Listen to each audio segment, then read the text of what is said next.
쌀을 보면은 쌀 알갱이에 보면 쌀에 눈이라는 거 있죠. 그게 보면은 하얀 쌀이 그 가운데서도 더 하얀 쌀에 눈이 있습니다. 그래서 모든 백미 중에 정말 백미라 할 수 있는 이런 말이 있는데, 이 성경 말씀 중에 다 귀한 말씀이고 다 하나님께서 만드신 말씀이기 때문에 어느 것만 이게 딱 뽑아가지고 이것이 전부다라고 얘기하면 안 되겠지요. 그럼에도 불구하고 이 로마서 8장을 백미 중에 백미라고 얘기도 합니다. 그리고 성경 전체를 통해서 흐르던 여러 갈래의 강물이 로마서 8장에서 하나의 생명수 강을 이루어 하나님의 어린 양 보좌 앞에 깔린 수정처럼 맑게 흐르고 있게 하는 이 장이 바로 로마서 8장이라고 표현을 했습니다. 어떤 분은 또 이야기합니다. 성경이 다 불타서 없어진다 해도 로마서 8장만 있으면 구원받을 수 있을 것이다. 그래서 아주 강조를 했어요. 로마서 8장은 평소에 많이 이렇게 암송을 하고 묵상을 할 필요성이 있습니다. 혹시 마음의 믿음에 대해서 참 불신의 모습이 든다 할 때에, 또는 우리의 심정이, 우리의 삶이 너무 곤고하다고 여겨질 때에, 인생으로 어두운 그림자가 시시때때로 우리를 향해 엄습해 본다고 생각될 때에, 또 몸이 아프고 힘들 때에 이 로마서 8장을 암송하고 그 말씀을 묵상하게 되면 성령의 놀라운 권능이 임하게 됩니다. 이 로마서 8장 참 성경 가운데, 로마서 가운데서도 가장 중요한 은혜를 우리에게 주고 있습니다. 어떻게 그것을 알 수가 있어요? 이 8장 1절에 보니까 그러므로 이제, 이것이 로마서 8장이 우리에게 가장 중요한 것을 보여주고 있음을 나타내고 있습니다. 여러분 7장까지 오게 되면은 복음에 대해서 설명을 했죠. 인간의 모습에 대해서, 그리고 율법에 대해서 하나님의 구원의 역사가 어떻게 이루어진가를 이렇게 쭉 설명을 했어요. 7장까지 오면서 특별히 로마서 3장 24절, 그리스도 예수 안에 있는 구속으로 말미암아, 구속은 뭐예요? 대신 죄를 속게 주셨다는 거, 십자가 사건을 얘기합니다. 하나님의 은혜로 값없이 의롭다 하심 얻은 자 되었느니라. 로마서 5장 1절에 그러므로 우리가 믿음으로 의롭다 하심을 얻었은즉 우리 주 예수 그리스도를 말미암아 하나님으로 더불어 화평을 누리자. 이러한 말씀들이 7장까지 이제 계속 설명이 되는 거예요. 그러면서 8장 1절에 그러므로 이제는 하면서 이제 다시 설명이 되는 것입니다. 여러분, 이것이 복음의 핵심입니다. 예수 그리스도의 구속으로 말미암아 하나님의 은혜로 값없이 구속함을 받은 거, 의롭다 하심을 얻은 자, 그래서 하나님과 더불어 화평을 누리게 되는 것입니다. 이제 주님 앞에 나오는 자는 이미 죄의 종이 아니라 얽매였던 모든 율법에서 벗어났다고 바울이 가르쳐줍니다. 그런데 완전히 승리했다고 해서 갈등이 없습니까? 싸움이 없습니까? 죄가 없습니까? 아니에요. 두 가지 법이 같이 싸워요. 하나는 육신의 법이고 하나는 생명의 성령의 법이 계속해서 마음의 싸움이 일어나요. 그것이 얼마나 힘든지 사도 바울은 고백을 하지요. 로마서 7장 24절에 뭐라고 고백합니까? 23절부터 읽으면 내 지체 속에서 한 다른 법이 내 마음의 법과 싸워 내 지체 속에 있는 죄의 법으로 나를 삼삼는 것을 보는도다. 오호라 나는 곤고한 사람이로다. 이 사망의 법에서 누가 나를 건져내랴. 이렇게 탄식을 해요. 오호라. 이거는 구원받기 이전이 아니라 구원받은 후에 사도 바울의 고백입니다. 오호라 나는 곤고한 사람이다. 왜 그래요? 하나님의 법을 우리의 마음속에, 우리 심령 속에 즐거워하지만 또 다른 육신의 법이 나를 힘들게 하고 있는 거예요. 그럼에도 불구하고 25절에 이런 말씀을 선포합니다. 우리 주 예수 그리스도로 말미암아 하나님께 감사하리로다. 그런즉 내 자신의 마음으로는 하나님의 법을, 육신으로는 죄의 법을 섬기도다. 이렇게 두 가지 마음을 다 이야기를 하는데, 그리고 나서 8장 1절에 이제 여는 거예요. 그러므로 이제 승리를 선언합니다. 어떻게 우리가 하나님의 은혜를 덧입어서 그러한 제약 가운데 살았던 우리 존재가 이제는 하나님의 은혜로 완전히 새로운 사람이 됐다는 것을 선포하는 것이 1절 말씀이에요. 이제 그리스도 예수 안에 있는 자에는 결코 정죄함이 없나니 이는 그리스도 예수 안에 있는 생명의 성령의 법이 죄와 사망의 법에서 너를 해방하였습니다. 해방하였습니다. 그래서 그러므로 이제 이런 단어가 로마서 8장 안에 흐르는 그 은혜의 강속으로 우리를 전부 빠져들게 하는 그런 귀한 말씀입니다. 정죄함이 없나니. 여러분, 정죄한다는 게 어디서 사용하는 말이에요? 법정 용어입니다. 고소당하지 않는다는 것입니다. 나중에 설교 말미에 다시 한번 보도록 하겠습니다. 고소할 자가 없는 거예요. 누가 고소합니까? 원래 마귀가 고소하잖아요. 그런데 고소할 자가 없어진다는 겁니다. 하나님 역시 우리를 죄인으로 보시지 않겠다는 것, 선언이 정죄함이 없나니, 이런 뜻입니다. 여러분, 믿음으로 그리스도 예수 안에 들어온 자는 어떤 일이 있어도 하나님 앞에서 죄인으로 고소당하지 않는다는 이 말씀을 확실하게 믿으시길 바랍니다. 아멘? 예. 오라 우리는 공부한 사람이로다. 그런데 우리가 사는 동안에 예수 믿는 것 때문에 끊임없이 이 갈등들이, 싸움들이 우리 마음속에 있다는 것입니다. 여러분, 예수 믿지를 않는다면 차라리 마음대로 말하고 싶어요. 예? 직장생활 그렇지 않습니까? 여러분, 직장생활 하는 거요, 윗사람은 윗사람들이 힘들고 아랫사람은 아랫사람들이 힘든 거예요. 그러니 그 믿는 자가 윗사람으로서 이 사업체를 잘 이끌어가야 되는데, 그렇게 말을 안 듣는 직원들이 있어. 아주 막 뿔따기가 나지 뭐. 한마디 막 해주고 싶어. 그런데 뭐예요? 예수 믿는다는 그 이유 때문에 내 자신이 그렇게 할 수는 없는 거지. 그러니까 가슴앓이를 하게 되는 거예요. 그런데 어떻게 됩니까?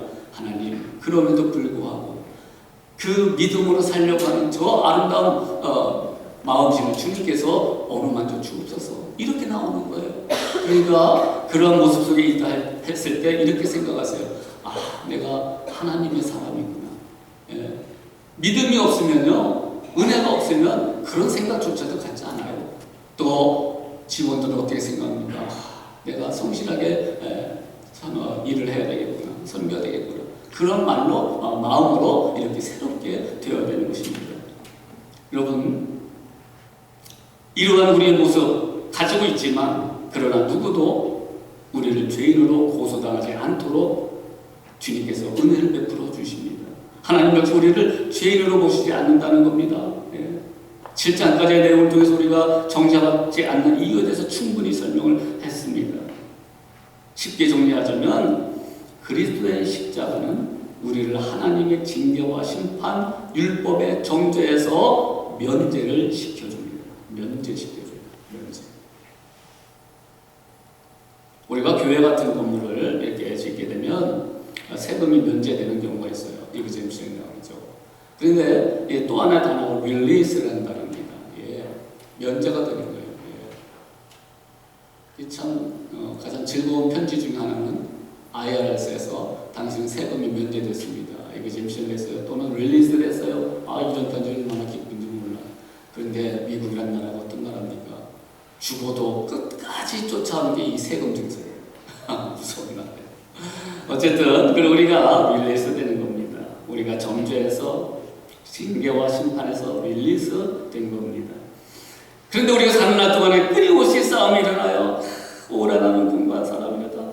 그런데 7장 25절 말씀한 것처럼 우리는 선언합니다. 우리 주 예수 그리스도를 말미암아 하나님께 감사드립니다. 그런즉 내 자신의 마음으로는 하나님의 복을, 육신으로는 죄의 복을 섬기노라. 그럼에도 불구하고 우리는 감사함으로 승리함을 선포하게 됩니다. 이런 것을 거룩한 선한 싸움이라고 말합니다. 그런데 이 바울이 이런 7장을 이어서 8장에 승리의 찬호로 이야기하는 거예요. 예전에 드라마를 보면은 참 재밌게 들어온 옛날 드라마가 있어요. 춘향도예요, 춘향도. 이 춘향도를 보면은 가장 통쾌한 장면이 뭡니까? 암행어사. 이 목룡이가 이제 마지막 때쯤에 병사들을 심판을 합니다. 뭐라고 외칩니까? 시작! 암행어사 하실 때요. 이 얘기가 나오면 그냥 쫙 와가지고요, 그들을 다 심판을 합니다. 그러면 꼭 보여주는 게 있죠. 뭘? 암행어사 마패를 탁 보여줘요. 여러분, 우리가 정죄당할 수 없고, 또 우리가 승리하고 은혜롭게 하나님의 백성이 된 그 실제적인 이유가 뭡니까? 예수 그리스도의 십자가가 암행어사 표가 됩니다. 그래서 이것을 보면 누구도 우리를 보수할 수 없어요. 오히려 악을 심판하게 됩니다. 우리가 정죄함을 당하지 않는 실제적인 이유는 또 하나가 있어요. 예수 그리스도의 십자가 은혜와 능력이지만 또 하나가 있어요. 오늘 말씀에 나옵니다. 바로 성령 하나님이십니다. 성령님이십니다. 성령님이 우리의 보증이 되는 거예요. 성령님이 우리의 암행어사 출사표가 되는 겁니다. 성령께서 우리가 정죄할 수 없는 결정적이고 실제적인 이유가 됩니다.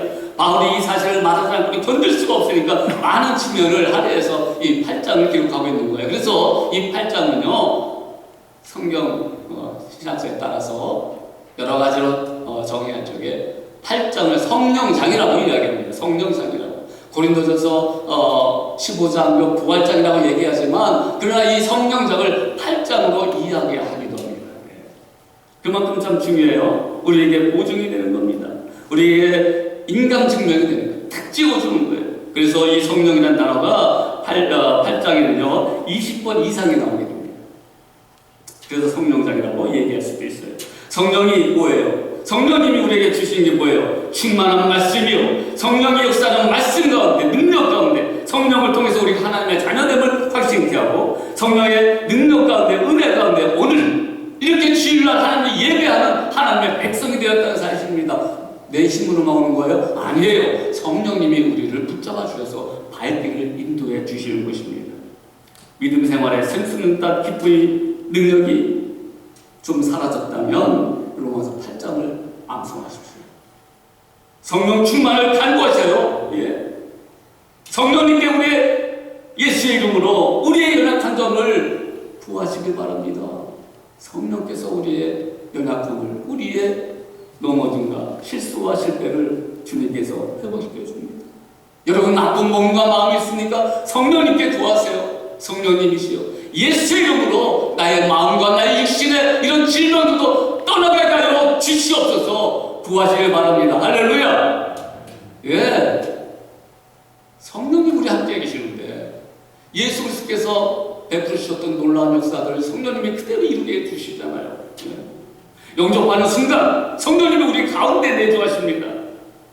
또한 우리가 사모함으로 구할 적에 성령 충만을 베풀어 주십니다. 예수 믿는 사람은 예외 없이 다 성령을 모시고 삽니다. 그런데 우리가 좀 오해하는 부분들을 좀 알아낼 필요성이 있어요.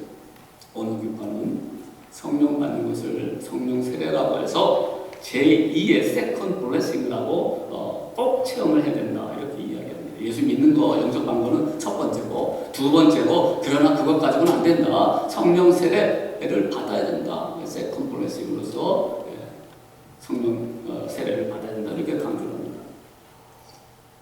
그래서 그 대표적인 표징이 뭘로 나타나느냐? 방언으로 나타나요. 방언. 예. 저는 그렇게 봐요. 우리 또 개혁주의 입장에서 성령 세례는 세컨 블레싱이 아니라 예수 믿는 순간 성령 세례를 성령님께서 이미 우리에게 내주셨다는 거예요. 영접하는 그 순간 우리 가운데 있다는 겁니다. 문제는 뭡니까? 성령 충만의 문제예요. 성령 충만으로 신앙생활을 하는 사람, 성령 충만으로 우리가 인생을 사는 사람, 달라요. 그저 간신히 구원받은 백성으로서 죽을 때 천국 가는 그 정도의 사람이 아니에요. 성령 충만을 하게 되면 예수의 능력으로 살게 됩니다. 예수님을 닮아가고자 합니다. 예수의 말씀을 가지고 이 말씀을 부여잡고 승리하며 사는 것입니다. 이 성령 충만이에요. 성령 충만. 우리가 요즘에 구약 성경을 창세기를 규칙하고 있지 않습니까? 그런데 이 야곱의 형제들 나중에는 12 족속의 그런 조상들이 되는데 르우벤이 아들이란 말이에요. 장사란 말이에요. 그런데 르우벤에게 축복이 가지 않습니다. 예수님의 계대는 네 번째 아들 유다에게 갑니다. 유다의 행동이 뭐 특출나서 잘해서 그를 위대한 족보로 올렸으니까 아니에요. 하나님의 강권적 선택이에요. 근데 유다의 뜻이 뭐예요? 찬양하다 뜻이에요. 찬양하다. 그러니까 하나님이 스스로 유다를 통해서 영광받기를 원하신다는 것입니다. 그러니까 유다를 택하셨어요. 택하셔서 그를 예수님의 족보에 올라갔네요. 가룟 유다 아니에요. 가로신의 출신 유다가 아니고 일반적으로 많이 쓰는 그런 이름 가운데 유다가 들어가 있어요. 레아의 자손 아들로서 네 번째 아들이라는 거죠. 근데 이 사람이 이방 여인과 결혼을 하지 않았습니까? 수아라는 여인과 결혼을 했는데 일찍 수아가 죽어요. 그리고 엘이라는 아들도 큰 아들도 죽어요. 특별히 엘 같은 경우는 오난 또 이 두 아들에 대해서는 죄 때문에 죽었다 이렇게 얘기합니다. 무슨 죄인지 정확히 모르지만 아무튼 불법스러운 그런 죄악을 범했어요. 그래서 우리 죽을 때 보면요, 다는 그렇지 않지만 하나님께서는 더 이상 죄짓지 말아라 하는 의미에서 또 데려가시는 경우도 있지 않을까 생각을 해봅니다. 아니면 하나님이 정말 보고 싶어서 계속 옆에 두고 계시려고 원하시는가, 그렇게 또 데려가시는 건지 모르겠습니다만은, 그러나 이 유다가 어떤 일을 행합니까? 전 36장과 8장 사이에 이제 요셉의 시대를 넘어가는데, 그 가운데 느닷없이 유다가 끼어드는 스토리가 길게 나와 있어요. 아내가 죽었어요. 그런데 37장에 보면은 장례시간 이후에 금방 이 양의 털을 깎습니다. 이제 축제가 있어요. 축제가.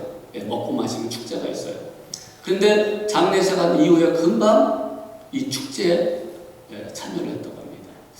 좀 이것을 보고, 아니, 사랑하는 아내가 죽었다면 최소한 시간을 좀 정리할 시간 좀 둬야 되지 않겠습니까? 애도의 시간 좀 둬야 되지 않겠어요? 그것을 보면 유다가 아내와 그렇게 사랑하는 관계는 아니었던 것 같아요. 그래서 남자는 우리나라 말에 그런 말이 있죠. 아내가 죽으면 화장실 가서 웃는데요.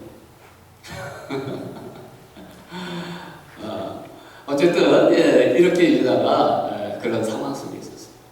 근데 어느 날 보니까 이 남자는 좀 그런 게 동물적인 욕구가 상당히 강하잖아요. 그러니까 이 외로움을 참지 못해서 이 여자를 봤는데, 이게 장녀 같은 여자가 있어. 그러니까 누군지 모르고, 그러니까 어떻게 돼요? 돈을 주고 이렇게 매춘을 갖게 된 거죠. 이거는 하나님의 백성은 절대 그러면 안 되죠. 죄를 범하게 됩니다. 그러니까 이제 나중에 알고 보니까 이 다말이었단 말이에요. 이 증표를 딱 보니까 이 다말이었어. 그러니까 부끄러워하는 거예요. 그리고 나서 이제 그 당시에 자기가 지키지 못했던, 왜냐면 형사 취소라서 남편이 죽으면 그 동생이 형수를 취하는 그 제도가 옛날에 있었거든요. 근데 그걸 하지 않은 게, 지키지 않은 게 바로 유다였습니다. 자, 그러면 이것을 구약 사건이지만 신학적으로 한번 해석을 해봅시다. 저렇게 죄악을 짓고 넘어지고 부끄러운 일을 행하게 되는 것, 성령님이 그 안에 계셨지만 어떻게 돼요?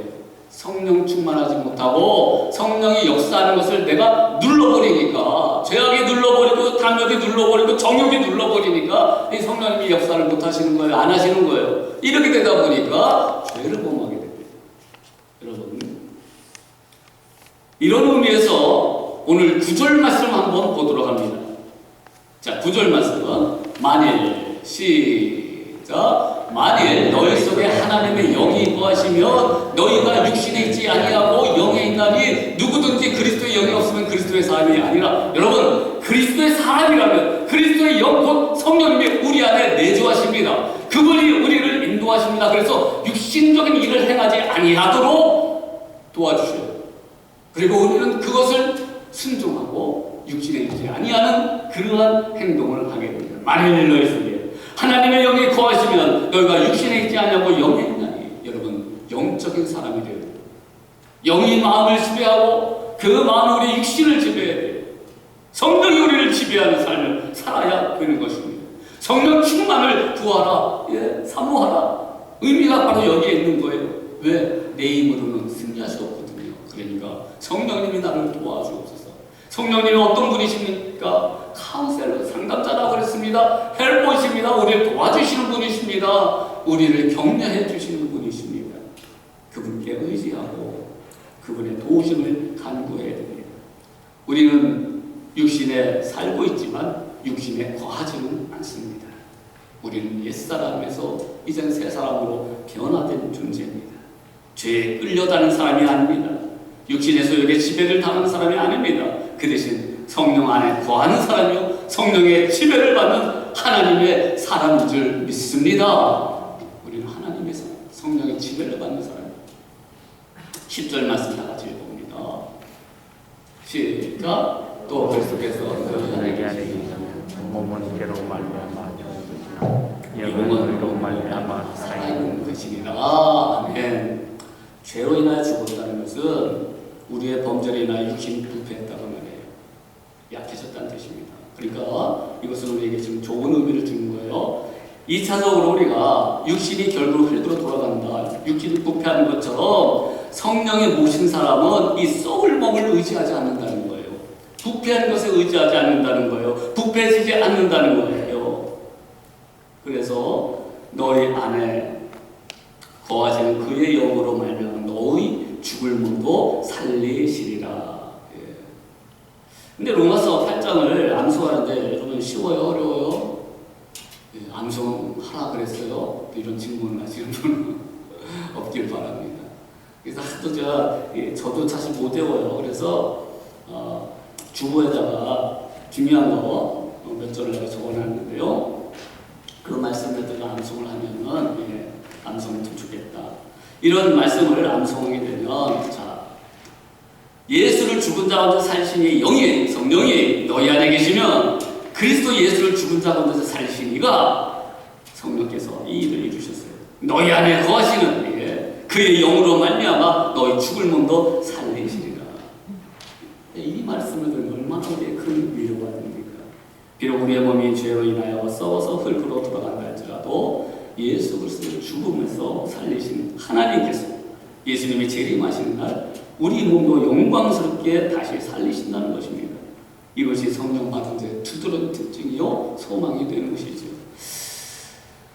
이제 나이가 드시면 몸이 많이 고장납니다.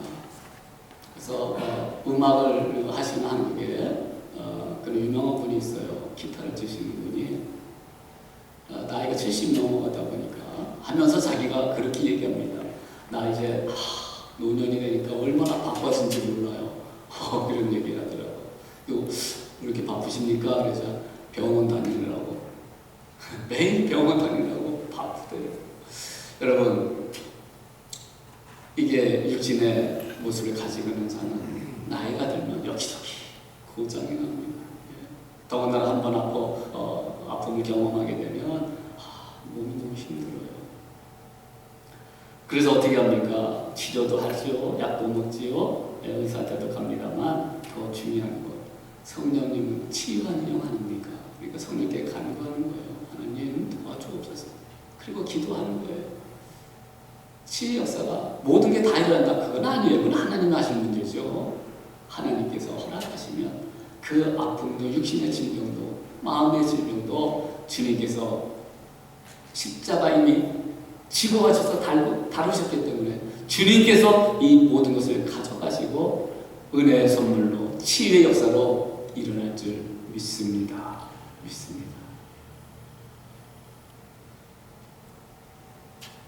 그런데 구조를 보면은 참 이상한 의미들이 나와요. 만일 너희 속에 하나님의 영이 거하시면 그리고 다음에 누구든지 그리스도의 영이 없으면 아니 하나님의 영이 거하시면 또 그리스도의 영이 없으면 즉 이름이 바뀌어져요. 성령은 여러분 하나님의 영입니다. 동시에 그리스도의 영입니다. 위격으로 물론 삼위일체는 구별되지만 한 분 되신 하나님이라고 비유를 하고 있습니다. 여러분 이것은요 삼위일체는 이해해서 받은 문제가 아니에요. 믿음으로 받아들인 문제예요. 신비한 모습이에요. 여러분 예수 그리스도께서 33년간 육신을 입고 이 세상에 계셨습니다. 부활하신 후에는 우리 눈에 보이지 않고 영으로만 계십니다. 지금 영으로만 계셔요. 그런데 재림하실 때는 우리가 눈으로 볼 수 있게 영과 육이 완전한 모습을 이제 갖추어서 나타나실 것입니다. 예수 그리스도께서는 우리의 구원자로 그 모습을 나타내신 이후 세 가지 중요한 양상을 나타납니다. 처음에는 육신으로 보이셨고 이제는 영으로 계시고 그 다음 영과 육으로 우리 앞에 나타나실 것입니다. 지금 그리스도가 영으로 우리 안에 계시는 것입니다. 그리스도께서는 이제 성령의 역사처럼 치유하시는 영이십니다. 그 치유의 영이 오늘 우리의 삶에, 우리의 심령에, 우리의 육신 가운데도 거주하시고 계시다는 것입니다. 어떻게 부활하신 예수님이 우리 안에 거하실 수 있습니까? 뭘 통해서요? 성령을 통해서. 성령님을 통해서. 어떻게 우리가 예수를 나의 구주 하나님의 도우심을 담대히 구할 수 있습니까? 우리 안에 그리스도의 영 곧 성령이 거하시기 때문에 이 일을 구할 수가 있고 행해질 수가 있는 겁니다. 하나님의 영, 그리스도의 영, 그리스도 자신이라고 해도 전혀 틀리지 않습니다. 그러므로 여러분, 성령 충만, 예수 그리스도의 이름과 권세가 우리 안에 충만히 역사하는 겁니다. 성령 충만은 예수의 영이 함께 하셔서 십자가의 사랑이 우리 가운데 충만하게 거하는 겁니다. 성령 충만은 바로 예수님이 우리와 함께하는 권세의 지배 아래 우리가 있다는 것을 의미합니다. 그러므로 성령 충만은 예수 충만입니다. 십자가의 은혜가 충만한 것입니다. 예수의 사랑으로 충만한 것입니다. 예수의 말씀으로 충만한 것입니다. 성령 충만이 여러분의 심령 가운데 우리 교회 안에 넘쳐나시길 주님의 이름으로 축복합니다. 그래서 우리가 마지막으로 성령께서 무엇을 하십니까? 우리 1절 말씀 띄워주시기 바랍니다. 자, 1절 말씀 시작. 그러므로 이제 그리스도 예수 안에 결코 정죄함이 없나니. 이 정죄라는 단어가 뭡니까? 갖다 그리기만 하는 단어인데 이건 저주의 판결, 법정에서 사용한다는 단어라고 했습니다. 저주의 판결을 내려서 뭘 사용시킨다는 거죠. 이게 정죄예요. 사단은 우리를 그렇게 판결시켜서 우리를 죽이려고 합니다. 그런데 하나님께서는 정죄함이 없도록 성령께서 이 일을 행하십니다. 사단이 그런 고소를 합니까? 그러면은 하나님 아버지가 그럽니다. 예수 변호사 된 예수를 와서 그 십자가를 봐서 그리고 성령님이 우리의 진정한 변호자가 되어서 우리에게 죄 없다, 무죄다 뿐만 아니라 우리에게 생명을 허락해 주시는 겁니다. 이렇게 판결해 주십니다. 요한복음 8장 11절 가늠한 여인에게 이야기합니다. 나도 너를 정죄하지 아니하노니 가서 다시는 죄를 범치 말라. 정죄하지 말라는 것은 모든 것을 다 용납하고 그냥 이해하고 넘어가라 그런 뜻이 아닙니다. 우리가 사는 날 동안에는 때로 죄악 가운데 있으면 비난을 받지요. 하나님으로부터 책망을 받지요. 양심의 가책을 누리죠. 예, 그게 정상이에요. 이 정죄하지 않는다는 것은 그럼에도 불구하고 하나님께서 그 죄로 말미암아 우리를 사망의 길로 들어서지 않도록 은혜를 베풀어 주신다는 것입니다. 예. 2절 말씀 읽어봅니다. 시작. 이는 그리스도 예수 안에는 생명의 성령의 법이 죄와 사망의 법에서 너를 어떻게 해요? 해방하였습니다. 해방하였습니다. 여러분, 이 해방한다는 것, 자유함을 준다는 것 얼마나 큰 은혜입니까? 저는 이 말씀을 보면서 떠오르는 그 영상 장면, 옛날에 그 기록 영화에 나오는 그 장면이 생각났어요. 우리나라가 30년 동안 일제 핍박 속에 얼마나 큰 고통을 당했습니까? 그런데 저 히로시마에 또 일본에 떨어진 그 원자 폭탄으로 말미암아 이제 우리나라가 독립을 해방을 하게 됩니다. 그것이 1945년 8월 15일입니다. 그때에 전국 방방곡곡에서 태극기를 들고 물밀듯이 우리 한국 국민들이 나왔습니다. 백성들이 나와서 외쳐댔습니다. 예. 대한독립 만세. 이거 막 즐거워서 이제는 일본의 그런 속박에서 벗어난 거예요. 일본의 굴레에서 벗어난 거예요. 너무너무 기뻐서 태극기를 들고 나서지 않았습니까? 그 기쁜 장면 뭐 슬로베디오로 다 나오더라고요. 얼마나 큰 감동이 되는지. 여러분, 예수 믿을 적에 성령께서 함께 해주셔서 우리가 죄의 굴레에서 사단의 속박에서 벗어나서 하나님의 사랑으로, 하나님의 의로운 존재로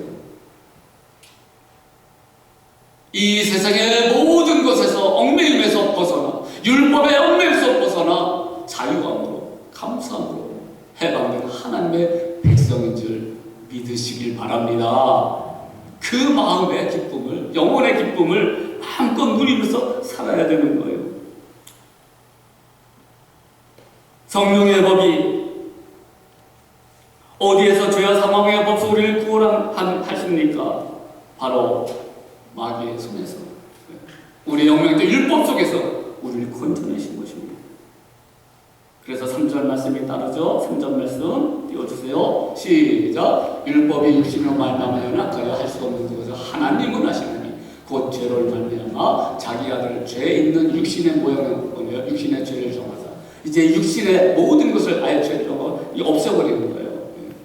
그러니까 우리 믿음의 사람들은 4절에 뭐라고 했습니까? 시작. 육신을 따르지 않고 그 영을 따라 행하는 우리에게 율법의 요구가 이루어지게 하려고 하시며, 여러분 율법 자체가 잘못된 게 아니에요. 율법은 사랑의 완성입니다. 그것을 완전히 이루신 분이 예수 그리스도의 십자가 사건입니다만은, 자, 우리가 예수 믿고 성령께서 우리를 하나님의 자녀로 이제 인정케 하셨으면 어떻게 됩니까? 육신을 따르지 않는 그런 삶을 살지 않아요. 내가 세상에 어떤 물질에 의지했다면 그런 삶을 살지 않습니다. 주신 자도 하나님이시오, 취하신 자도 하나님이시니 하나님 영광받아 주옵소서. 예. 영을 따라 이제 행하게 되고, 그 영을 따라 행하는 건 뭡니까? 하나님이 기뻐하실 일들을 이루게 하는 것, 그것을 즐거워하는 겁니다. 그래서 7절 8절에 한번 띄워주세요. 7절 8절 시작. 육신의 생각은 하나님과 원수되게 되나니 이는 하나님의 법에 불복하지 아니할 뿐 아니라 할 수도 없습니다. 육신에 있는 자들은 하나님을 기쁘시게 할 수 없느니라. 자, 이제 육신의 법과 하나님의 법이 충돌이 일어나는데 어떻게 됩니까? 성령을 줍는 사람은 하나님의 생각과 일치가 됩니다, 여러분. 예. 그래서 일어나는 게 뭡니까? 성령의 열매가 나타나는 거 아니겠습니까? 사랑과 희락과 화평과 온유와 절제 쭉 가면서 이 같은 법을 근자할 것인데, 그 마지막에 뭐예요? 참 신기해요. 절제라는 성령의 열매를 그러니까 단독으로 살던 사람이 성령께서 은혜를 주시면 성령의 사람으로 바뀌어지니까 하나님이 기뻐하시는 게 무엇인가를 행하게 되니까 그런 죄의 욕망에, 죄의 모습에 빠지지 않는다는 거예요. 돌아온다는 얘기입니다. 그리고 자기의 자존감이 높아집니다.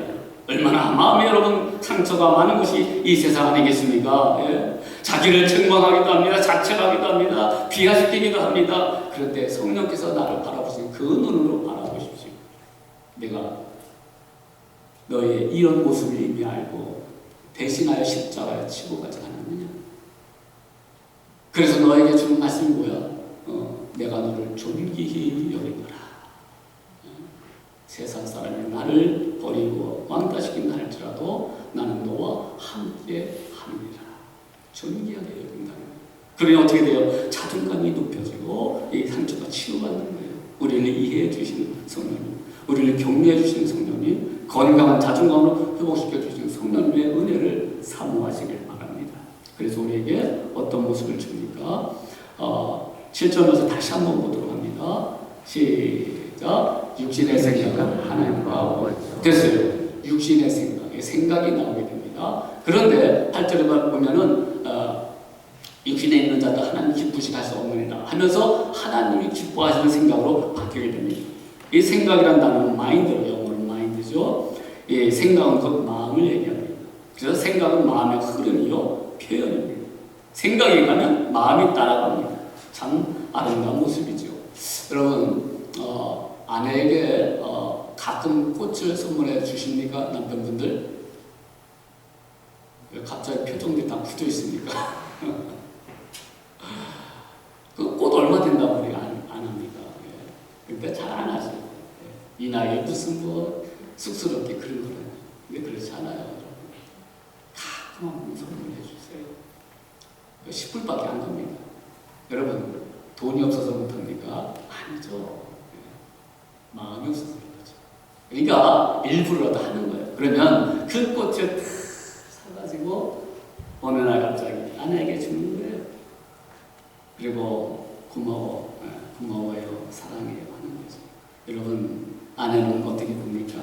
그 몇 푼 되는데 그 꽃의 값을 보겠습니까? 뭘 봐요? 남편의 마음을. 네. 그래서 영의 생각은 주어지는 게 6절의 말씀 나와 있어요. 암송했으면 좋겠어요. 6절 말씀 시작. 육신의 생각 생각은 사망이요 영의 생각은 생명과 평안이라. 그러니까 육신의 생각들 그런 것이 나타났다가도 영의 생각 바꿔버리는데 영의 생각은 뭡니까? 생명과 평안이라고 했습니다. 그래서 사람을 완성시키는 거예요. 성령을 통해서 죄와 사망의 법에서 자유함을 받은 우리가 어떻게 정장을 받을 수 있겠습니까? 생명과 평안이 넘치는 삶이에요. 자유함을 갖게 되는 거예요. 결코 우리를 정죄해서는 아무도 없습니다. 오직 생명과 평안이 되는 것입니다. 그러므로 오늘 우리의 마음속에 평안이 없다면 성령님께 구하십시오. 평안이 넘치게 달라고. 우리의 생각이 모든 세상적인 거 가득 차 있습니까? 그것을 십자가 앞에 버리고 하나님의 생각으로 품으십시오. 사랑으로 품으십시오. 가득 차게 하십시오. 성령을 통해서 죄와 사망의 법소리를 자유케 하시는 그 주님, 이제 우리가 죄를 짓느냐 안 짓느냐 이 싸움이 아니라 얼만큼 하나님의 은혜가 열매를 맺을 수 있느냐 그 싸움이에요. 성령 충만함이 되었습니다. 성령의 역사로 말미암아 우리가 신앙생활하는 이 기쁨을 마음껏 생명과 평안에 누려지기를 주님의 이름으로 축복합니다. 만약에 우리가 마음속에 누구를 용서하지 못해서 시기와 어떤 미움의 감정이 있다면 성령의 생각으로 바꿔버리십시오. 바꿔버리세요. 그래서 사랑의 눈으로 바라볼 수 있도록 그것이 생명과 평안이 되는 것입니다. 여러분에게 참 감사드리고 있어요. 제가 우리 위해서 사역하는 것에 대해서 100% 좋아합니까? 사람들이 그렇지 않죠. 약점을 보이고 연약합니까? 미워하는 모습을 가지고 있어요. 많은 부분은 아니지만 그런 분들이 있습니다. 그런데 감사한 게 뭐냐? 그럼에도 불구하고 정지하지 않아요. 저를 정지하지 않아요. 그리고 존중해줘요. 너무나도 감사합니다. 저는 앞으로 여러분과 같이 훌륭한 성도들을 아마 만나지 못할 겁니다. 그런데 오늘 말씀이 뭐라고 해요?